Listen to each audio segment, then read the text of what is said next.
Özünü vaxtaşırı axmaq hesab edən insan ən ağıllı insandır. Özünü daim ağıllı hesab edən insan elə ən axmaq insandır, deyirdi Dostoyevski. Düşünürəm yazıçının bu fikri insanın özünü dərki ilə bağlıdır. Çünki həqiqi ağıl öz məhdudiyyətlərini görmək bacarığıdır. İnsan nə qədər çox bildiyini düşünürsə bir o qədər az öyrənir. Bəli, çünki özünü sorğulamayan zehin inkişaf etmir. Lev Tolstoyun didaktik fəlsəfi qeydlərində bu fikrə bənzər bir yanaşmasını oxumuşdum. Deyirdi, insan özünü ağıllı hesab etdiği anda düşünməkdən imtina edir. Bəli, çünki əsl müdriklik sual verməkdədir. Cavablarla loğalanmaqda yox. İnsan nə qədər dərin düşünürsə bir o qədər susmağın dəyərini anlayır.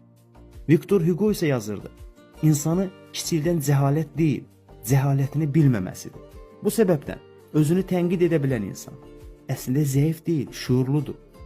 Öz səhvlərini qəbul edən insan gücsüz deyil, böyüyən insandır. Düşünərsiniz, Azər bəy bu postu ağıllı görünmək üçün hazırlayıb səsləndirir. Bəlkə də haqlısınız. Biz çox vaxt ağıllı görünmək üçün danışırıq. Amma müdrik olmaq üçün dinləmək lazımdır.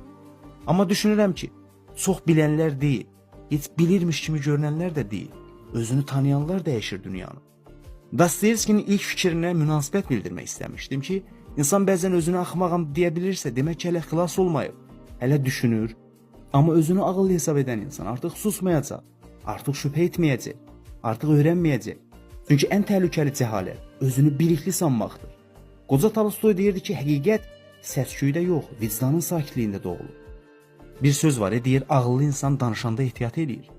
Axmaq insan isə susmaqdan qorxur.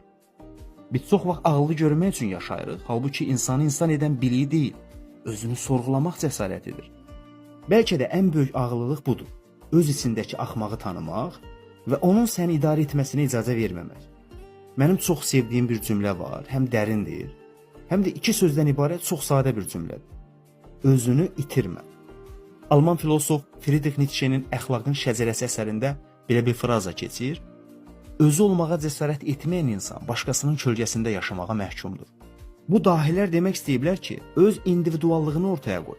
Mən postlarımda bu fikri tez-tez səsləndirirəm. Başqalarının yolu ilə getmək asandır. Öz yolunu tapıb o yolda irəliləmək möhtəşəmdir. Və çalış ki, bu yol çətin olanda da dayanma. Albert Camus yazırdı ki, qaranlığın içində belə insanın borcu işıq icad etməkdir. Bəzən işıq tapılmaz, yaradılar. Uğur yolunda aldığın zərbələr əslində sənə güc verəcək. Səni sındıran şeylər səni bitirməyəcək. Kimlərdənsə əhsən, alqış, tərif gözləmə. Düşünmə ki, bunlar səni ruhlandıra bilər.